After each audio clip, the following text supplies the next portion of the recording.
Every year at convocation, UBC has the honor of bestowing honorary degrees upon individuals who, in the opinion of the university community, have fit the criteria of excellence and eminence in their chosen field.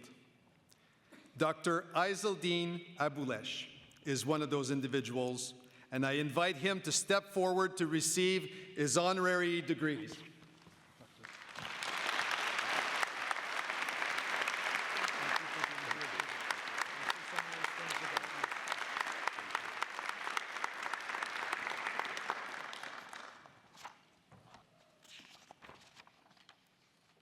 Mr. Chancellor, Dr. Izzeldin Abuelaish is a professor at the Dalla Lana School of Public Health at the University of Toronto and an advocate for women's education, human rights, and health as key pillars to achieving lasting peace. Born and raised in Jabalia refugee camp in the Gaza Strip, he's made history as the first Palestinian to complete his residency in obstetrics and gynecology in Israel, where he fearlessly provided compassionate medical care and became a symbol of hope in improving Israeli-Palestinian relationships. In 2009, he lost 3 daughters and a niece during an Israeli offensive in Gaza.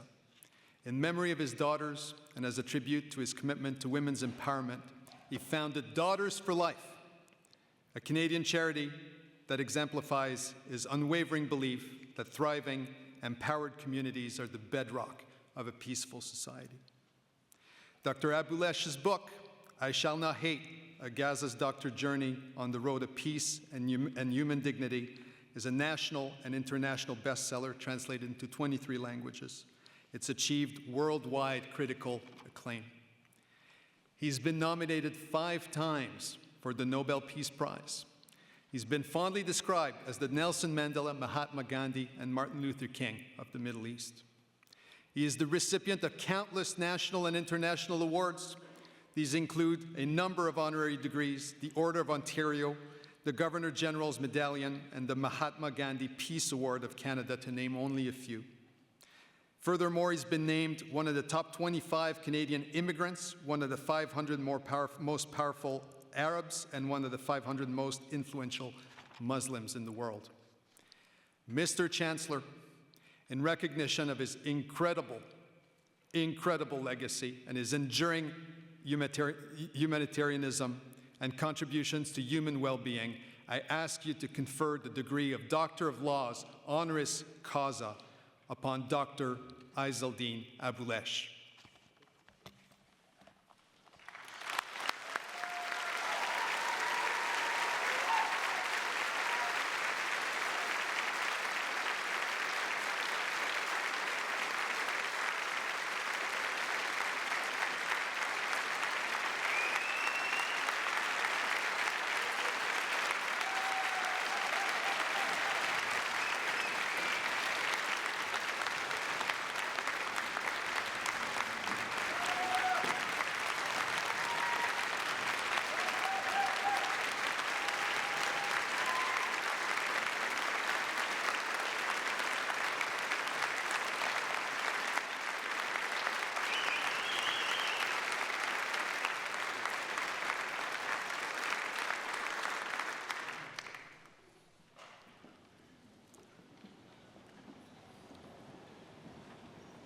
By the authority of the Senate of this university, I confer upon you, Dr. Izzeldin Abuelaish, the title and degree Doctor of Laws, honoris causa.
It now gives me great pleasure to now ask Dr. Abuelaish to say a few words. Dr. Abuelaish.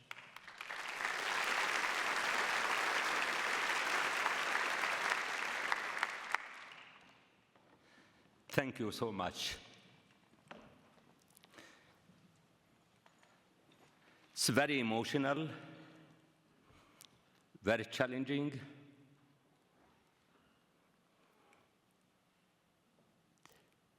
But it's very hopeful that I am still alive and will keep moving in spite of all the challenges. Until today, I am facing Chancellor, Point President and Vice Chancellor, Benoit Antoine Bacon, honored guests, faculty and staff, ladies and gentlemen, proud families and guests, and most of all, members of the graduating class 2024. It's my great pleasure to have this honor and to have the opportunity to speak to you. I am so moved and thrilled to be here and would like this honor to be dedicated to the loved ones who are not with me today. My parents, my wife, my daughters, my nephews, my nieces, my cousins, my people who are under threat and under fire until this moment. Even this morning, for 2 weeks, I can't talk to my brothers, nephews, or nieces in Jabalia camp in the Gaza Strip. I don't know by the end of this session if they will be alive or not. My sister who escaped to seek a shelter, she was fed up and she wants to be with her brothers. Since morning in Gaza, she is missing, not knowing where is she. But I will keep advocating for life, for humanity, and not to keep silent, but to advocate for humanity, because a human life and people are equal, and it's the most precious thing in the universe. Let me start by congratulating you and your families as you begin your professional life. It's a promising gathering with a strong belief in the presence of hope. There are serious challenges facing us as individuals and the world around us. As a Palestinian Canadian, my life was and continues to be a war. I faced the unbearable and continue to face it. But as life increased, my aches, my pain, and suffering, at the same time, it amplified my maturity, awareness, strength, and will not allow all the difficulties to kill my dreams and to keep moving. I found myself in a life like a raging ocean, but I realized, as we see it these days, the suffering in this world is man-made, and that's where hope can begin, because it's man-made, and it's our responsibility and the new graduates, the new generations, to act and made it. I learned as a physician what life and death mean when a person dies. I learned to value all lives immensely and to realize that others have needs and sufferings that I wanted and will continue to alleviate through my work as a physician, to defend humanity and to understand that human beings and the freedom are the most holy things in the universe. Our Palestinian poet Mahmoud Darwish said, doesn't know the sea. He who looks at the sea doesn't know the sea. He who sits on the shore doesn't know the sea. Only he who immerses himself, dives, takes risk, and forgets the sea in the sea. I know the meaning of the loss. I know the meaning of oppression and suffering and dehumanization. So that's why I will never accept it to anyone on earth. No one knows the suffering until they have suffered. No one knows the freedom and they have lost it. No one knows the loss until it happens. Do you know that the Palestinians' mothers' milk in Gaza Strip is cut off from their breasts due to fear, due to starvation, due to thirst and unbearable losses? I saw the hope in the newborn baby I delivered, and I saw the killing of my daughters, my nieces, my nephews, my cousins. The killing of my loved daughters wasn't the last. It is just numbers among the tens of thousands of Palestinians who are murdered on daily basis. Lately, 25 members, even more, nephews, nieces, and tens of family members who are under fire, and they were killed in Jabalia camp. The killing and the death don't hurt the killed or murdered. It hurts the living. And if the murdered, if the killed, if the weak, and the victim can't cry or speak out,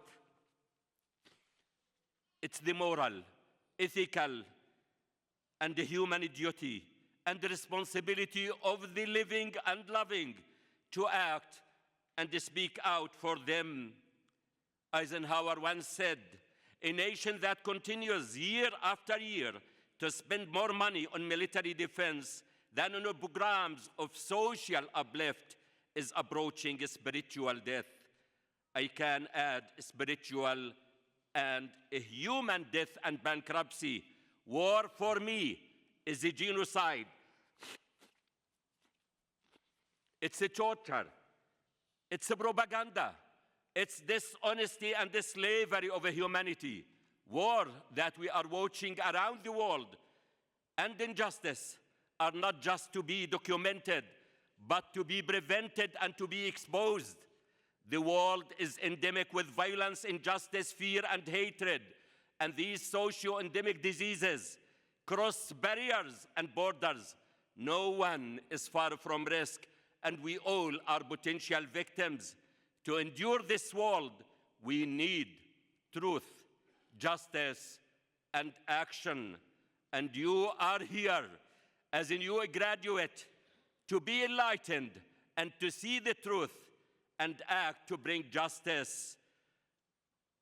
Rudolf Virchow said, science for its own sake usually means nothing more than science for the sake of the people who happen to be pursuing it. The task of science and education is to take out the limits of knowable and center consciousness with them. Education should have a social, a human, healthy, peaceful, just impact in our world. For any human being, justice, equality, and freedom are essential, crucial to our dignity to be fully a human. I still believe you can reciprocate lawfulness, human moral, and ethical principles. I still believe that no matter what role you have in this world, small or big, young or old, our role is to humanize, not to politicize. And our loyalty must never be tested or biased or be used or misused. The political leaders who have the power, who are biased, indifferent, selective, even complicit in conducting the wars, did they think of the women, the children who are seeking life and peace in our world? I wrote my book, I Shall Not Hate, because the great Lebanese poet Khalil Gibran once said, tenderness and kindness are not signs of weakness and despair, but manifestations of strength and resolution. People tell me they are losing hope, but as a medical doctor, I will never lose hope as long as the patient is still alive. And I am here to say, you are the hope, and nothing is impossible in life. The only impossible thing in life I believe in is to bring my daughters back to life. But they are alive and will be kept alive in the minds, in the hearts, in souls of every human being around the world.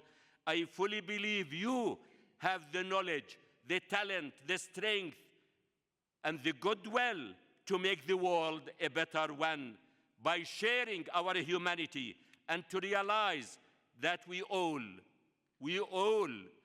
bleed the same color. There is no difference between the color of the Palestinians who are bleeding, the Canadians, the Americans, or anyone else. What kind of people? You must ask yourself want to be. You must be people of value, vision, and leadership.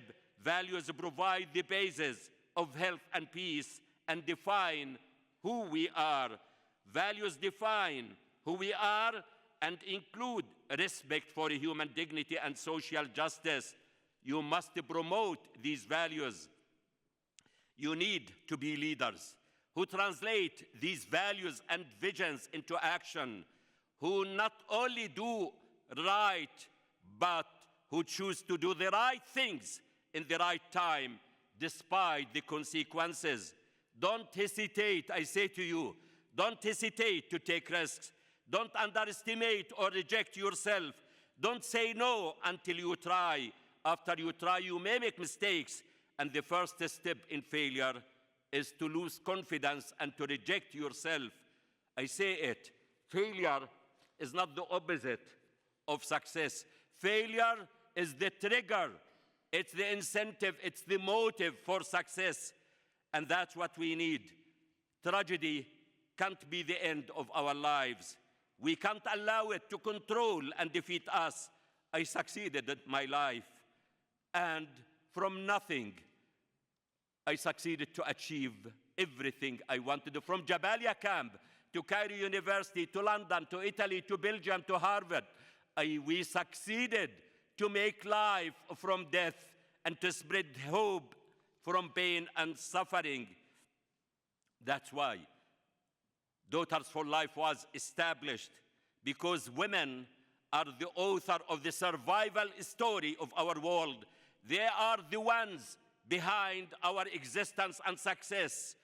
In a time and the world of despair and loss of hope, women maintained the hope. Women are the ones who give life and nurture life. Instead of saying, behind a successful man, there is a successful woman. It's time to say side by side, or behind a successful woman, there is a successful man. We were created to complement each other and to work together. It's time to give women the means to be part of the decision-making.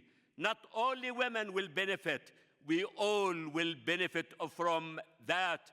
Women, they need only just the means, the opportunity, and the role.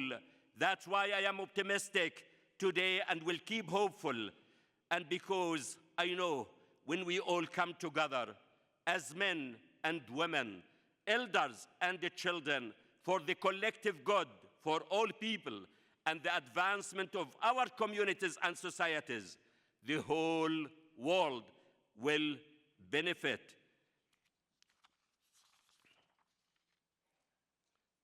Today, You are graduates, and you are the next generation of leaders. And it's you who will have to bring fresh ideas and solutions to the world challenges. Now it's your turn, and you must be proud of yourself. And we must hand over the torch and the baton to you. Congratulations again. I came here not only for the honorary doctorate, honestly because of you, because I believe in you. Go in confidence, with hope, and without fear. The future is yours, and the world is waiting for you, and we all are waiting for you to rescue our world. Thank you, and God bless you.